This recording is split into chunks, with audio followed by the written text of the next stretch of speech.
다들 한 주간 잘 지내셨나요? 네, 날씨가 이제는 에어컨 없이는 살 수 없는 날씨가 된 것 같아요. 네, 더위 먹지 않도록 주의하시고, 또, 감기 걸리지 않도록 조심하시고, 또 하나님 바라보면서 그렇게 귀하게 사시는 우리 청년들 되셨으면 좋겠습니다. 함께 우리 이 본문을 가지고 가족, 그 심오한 의미에 대해라는 제목으로 함께 말씀을 나눠보도록 하겠습니다. 5월 25일은 세계 실종 아동의 날이라고 합니다. 어제였죠. 이날과 관련하여 라디오에서 인터뷰한 내용이 기사로 났는데 평소에 궁금해하던 내용이 그 인터뷰 기사에 있었습니다. 그 운전하다가 보면 실종된 누구누구누구를 찾아주세요 라는 현수막이 여러 곳에 걸려있는 것을 볼 수 있는데 시내에서도 경부고속도로에서도 그리고 지방의 국도를 지날 때도 볼 수 있습니다. 그 현수막을 볼 때마다 실종된 저 사람은 어떻게 안타까운 일을 겪었을까, 부모님은 어떤 분이실까라는 궁금증이 있었습니다. 그 기사를 보고서야 어떤 사연이 있는지 알게 되었습니다. 그 자녀를 찾고자 하는 아버지의 심정에 가슴이 참 먹먹해지는, 가슴 한켠이 그렇게 먹먹해지는 그런 기분이었습니다. 일단 이 이야기는 잠시 뒤로 하고 오늘 본문의 이야기를 함께 살펴보도록 하겠습니다. 요즘 우리 청년들도 바쁘게 살고 있지만 그에 못지않게 바쁘게 사셨던 분이 오늘 본문에 등장을 하고 있습니다. 우리 20절 말씀을 함께 읽어보도록 하겠습니다. 시작! 집에 들어가시니 무리가 다시 모임으로 식사할 겨를도 없는지라. 자, 예수님과 예수님의 제자들은요, 사역의 본거지인 베드로의 집에 다시 모였습니다. 그리고 얼마나 바쁘셨던지 끼니도 제대로 해결하지 못하고 제자들과 맡겨진 일을 묵묵히 하고 계셨습니다. 우리 청년들은 어떻습니까? 식사하는 것도 잊어버릴 정도로 무엇 하나에 열정적으로 임해본 적이 있습니까? 그런데 그렇게 열심히 하는 일에 대해 인정을 받지 못한다면 어떤 느낌이 들 것 같습니까? 오늘 본문에서는 이런 일을 당하고 계신 분이 바로 예수님이라고 이제 기록을 하고 있습니다. 예수님께서는 자신에게 맡겨진 일을 감당하고 계신데 예수님의 가족들은 예수님에 관한 이상한 소문을 듣게 됩니다. 바로 예수님께서 미쳤다는 것입니다. 21절 말씀을 다시 읽어보겠습니다. 시작! 예수의 친속들이 듣고 붙들러 나오니 이는 그가 미쳤다 하밀러라. 그래서 예수님의 가족들은 예수님을 붙잡기 위해 예수님께서 계신 가버나움으로 출발을 합니다. 당시 중동의 문화에서는 명예와 체면이 최고의 미덕이었습니다. 나쁜 평판이 생길 만한 상황에서 예수님을 떼어놓으려는 것은 가족으로서 당연한 시도였습니다.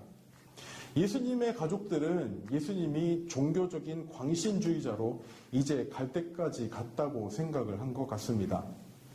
어머니 마리아도 자신의 아들이 특별하다는 것은 믿었지만 예수님의 사역을 온전히 이해하지는 못하셨던 것 같습니다.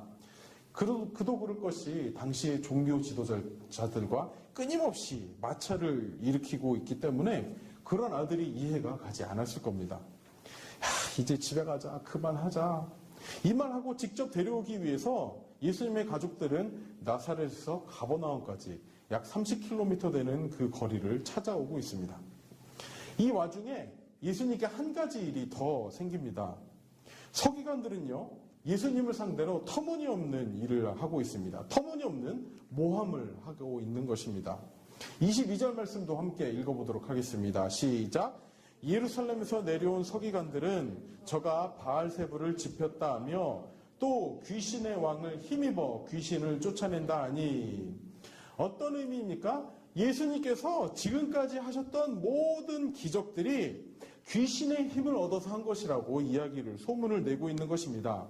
22절 앞부분에 예루살렘에서 내려왔다라는 의미는 당시 성전이 있던 예루살렘에서 고위층 종교 지도자들을 통해서 하달된 내용이라는 의미입니다. 즉, 종교 권력을 지닌 인물들이 조직적으로 예수님에 대해서 귀신의 왕을 힘입어서 귀신을 쫓아낸다라는 이야기를 만들어내고 있다는 뜻입니다. 왜요? 사람들이 더 이상 예수님을 지지하지 못하도록 꼬리표를 달아야 했기 때문입니다. 이렇게 오늘 본문의 중심에는 두 부류의 무리가 등장을 합니다. 첫 번째는 가족들이에요. 두 번째는 종교 지도자들입니다. 가족들과 종교 지도자들. 어떻게 보면 공통점이 있는 이 두 무리에 공통점이 있었습니다. 그것은 무엇일까요? 둘 다 예수님이 평범하지 않은 존재라는 것을 동의하고 있는 사람들입니다. 예수님의 모친은요, 예수님을 성령으로 잉태했습니다. 그리고 어린 시절 성전에서 있었던 일이라든지 어린 시절부터 논란의 중심에 있는 지금에 이르기까지 가족들에게 예수님은 평범하지 않은 존재로 여겨졌습니다. 종교 지도자들도 마찬가지입니다. 자신을 메시아라고 주장하는 이 젊은 청년의 약점을 잡기 위해 따라다니고 딴지를 걸고 했지만 그때마다 오히려 이 종교 지도자들이 틀렸다는 것이 증명되었습니다. 종교 지도자들에게도 예수라는 청년은 평범하지만은 않은 청년이었습니다. 이뿐입니까? 평범하지 않은 존재 그 이상이었습니다. 예수님이 가르치실 때 사람들이 가르침의 그 권위에 놀란다든지 병자들을 직접 치유해 주신다든지 예수님의 권위와 능력이 직접적으로 드러나고 있는 것도 가족들과 이 종교 지도자들에게는 널리 알려진 사실이었을 겁니다. 그리고 제일 중요한 공통점이 있습니다. 가족들과 종교 지도자들, 이 두 무리는 예수님에 대해 가장 정확히 알고 있어야 했지만 그렇지 못하다는 사실입니다.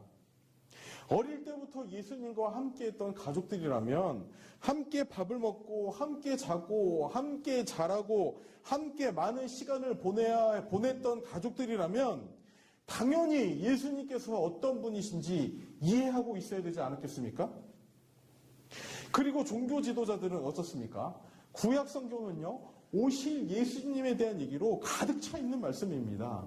그 구약 말씀을 심오하게 연구하는 신학자라면, 신학 전문가들이라면 구약 성경이 가리키고 있는 바로 그 사람이 예수다라고 고백을 하고 그 사실을 알아차려야만 했습니다.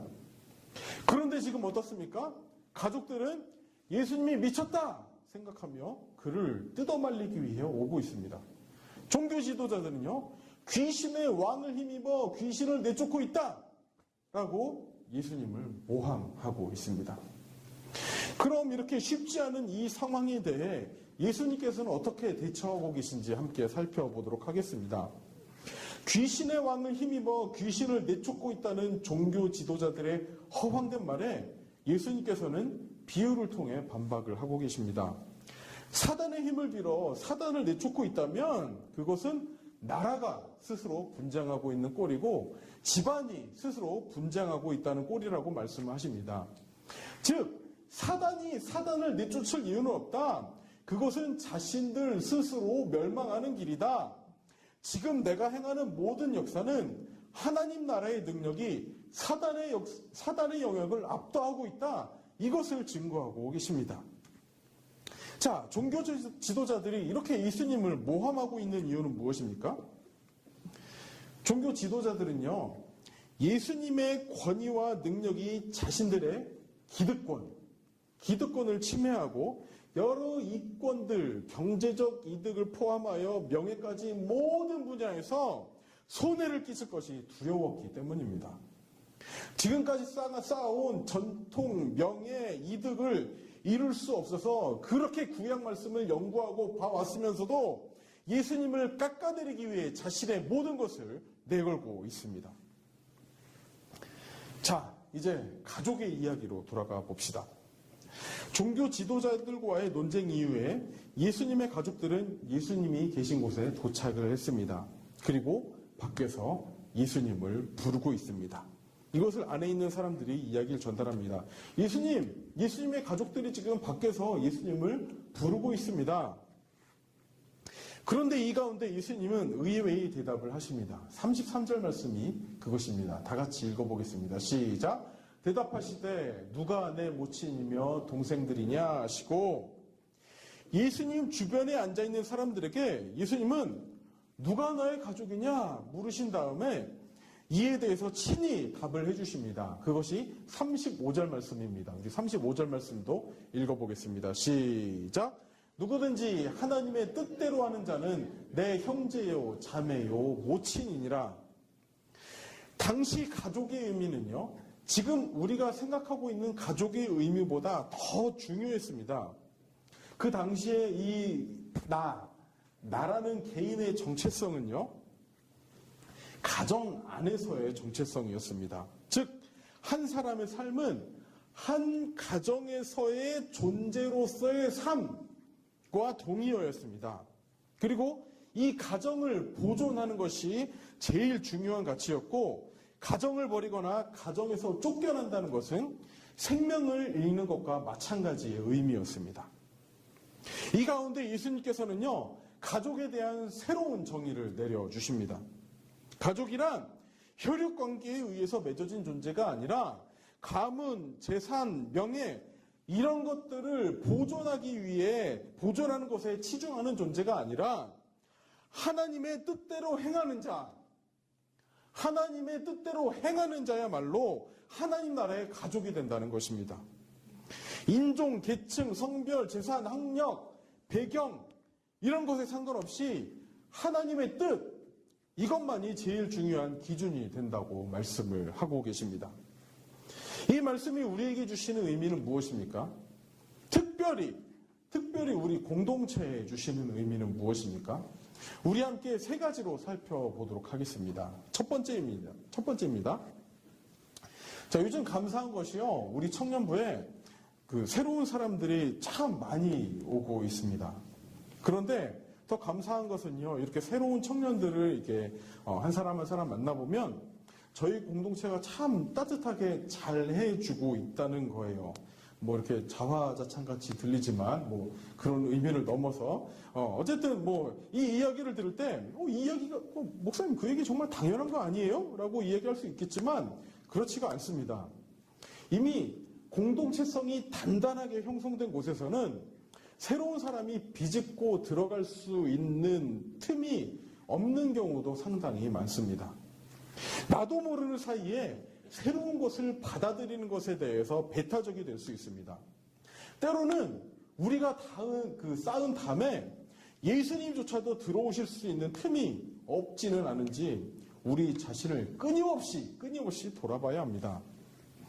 예수님의 가족들이요, 우리 가족들은 이래야 해라는 고정관념 때문에 종교 지도자들이요, 우리가 지금까지 쌓아온 것을 이룰 수 없어라는 그 기득권 때문에 예수님을 받아들이지 않는 모습이 은연중에 우리 중에 드러나고 있지는 않은지 우리는 우리의 모습을 거듭거듭 계속해서 살펴봐야 합니다. 우리 지금까지 잘 해오고 있지만 앞으로도 더 잘 감당하고 서로를 살피기에 힘쓰는 우리 청년들이 되셨으면 좋겠습니다. 아멘이십니까? 아멘이십니까? 네. 그렇다면 우리 옆 사람 한번 바라봅시다. 한번 쓱 봐주세요. 어때요? 안 보는데? 옆 사람을 가족으로 받아들이시겠습니까? 안녕하세요. 어때요? 옆 사람을 가족으로 받아들이시겠어요? 혈육의 피보다 더 진한 예수님의 피로 한 가족이 되었다는 사실을 끝까지 확신하시겠습니까? 아멘이십니까? 우리 한번 옆 사람 좀 사랑의 눈으로 한번 쓱 봐주세요. 한번 이렇게 너무도 쑥스러워 하시는데, 네. 다시 한번 말씀드리지만 혈육의 피보다 더 진한 예수님의 피로 가족이 되었다는 사실을 끝까지 명심하는 우리 청년들 되셨으면 좋겠습니다. 자, 두 번째는요, 예수님께서는 모인 사람들에게 누가 내 어머니며 동생들이냐 물으시며 누구든지 하나님의 뜻대로 하는 자는 내 형제요, 내 자매요, 내 모친이니라 라고 말씀을 하십니다. 자, 예수님의 이 말씀이 예수님의 가족들에게는 참 매정한 이야기로 무례한 이야기로 들릴 수 있을 것 같습니다. 그렇지만 예수님을 믿는다는 이유로 가족에게 버림받은 사람들에게는 이 이야기가 어떻게 들렸을까요? 예수님 때문에 가족도 잃고 직장도 잃고 신뢰도 잃고 모든 것을 잃은 사람들에게는 어떻게 들렸을까요? 아마 그 어떤 이야기보다 큰 위로로 다가왔을 것입니다. 그런데요, 이와 동일한 은혜가, 동일한 위로가 필요한 사람들이 우리 공동체에도 있습니다. 누구일까요? 바로 믿지 않는 청년들에 대한 기도 제목을 가지고 있는 청년들입니다. 홀로 이 자리를 지키고 있는 청년들을 더 귀히 여기고 가족 구원에 대한 기도 제목을 위해 함께 기도해 주시는 우리 공동체가 되었으면 좋겠습니다. 아멘이십니까? 자, 우리 사실 누가 이 기도 제목을 가지고 있는지 서로 모르잖아요. 아직 아는 사람도 있겠지만 모르는 사람들도 있잖아요. 그죠? 우리 혹시 이 가족 구원에 대한 기도 제목을 가지고 계신 분 한번 있으시면 손 들어 주시겠어요? 부끄러워 마시고 손 한번 들어주세요. 네, 저기 뒤에 한번 쓱 보세요. 한번 둘러보세요. 누가 손 들었는지. 여기 앞에 손 안 들어요? 네, 상대적으로 그렇게 많지는 않지만 그들에게는 정말 절박한 기도 제목입니다. 가족의 구원을 위해 기도하고 있는 우리 청년들, 이들을 위해 더 관심 가져주시고 더 기도해 주시는 우리 청년들 되셨으면 좋겠습니다. 자, 세 번째입니다. 예수님의 가족들과 종교 지도자들이 범했던 가장 큰 실수는 자신의 것을 고수하고자 하는 배타적인 마음이었습니다. 그런데 하나님께서 말씀하시는 하나님 나라의 가족의 중요한 가치는 확장입니다. 무엇이라고요? 확장. 예수님께서 식사할 겨를도 없이 바쁘셨던 이유가 무엇입니까? 바로 한 사람이라도 더 복음을 전하시기 위해, 한 사람이라도 더 하나님 나라의 가치를 전하기 위해 바쁘셨던 것 아니겠습니까? 그렇다면 우리도 마찬가지로 이것 때문에 바쁘고 이것 때문에 더 신경을 써야 하는 것입니다. 우리도 우리의 눈을 바깥으로 향해야 합니다. 공동체 내에서는 물론이고 하나님의 위로와 사랑이 필요한 사람들에게 그 사랑이 흘러가도록 해야 합니다. 우리 공동체가 그런 곳이 되기를 간절히 소망합니다. 아멘이십니까? 우리 말씀을 마무리하도록 하겠습니다. 로마서 12장 15절 말씀에는 이런 말씀이 있습니다. 우리 다 함께 읽어보도록 하겠습니다. 시작! 즐거워하는 자들로 함께 즐거워하고 우는 자들로 함께 울라. 우리 한 번 더 읽어보겠습니다. 시작! 즐거워하는 자들로 함께 즐거워하고 우는 자들로 함께 울라. 저는 우리 공동체가요, 예수님께서 말씀하신 이 가족의 의미가 되새겨지는 곳이었으면 좋겠습니다. 저는 우리 공동체가요, 우리 가진 것 고수하느라 배타적인 공동체가 되는 것이 아니라요, 마르지 않는 하나님의 놀라운 엄청난 사랑이 흘러넘치는 곳이 되었으면 합니다. 아까 설교 처음에 그 실종된 딸을 찾는 아버지의 이야기를 드린 이유도 이 말씀 때문입니다.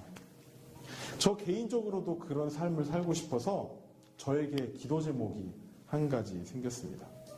저는 언젠가요, 이분을 만나 이분에게 식사 대접을 해드리고 작지만 도와드릴 수 있는 부분을 도와드릴 겁니다.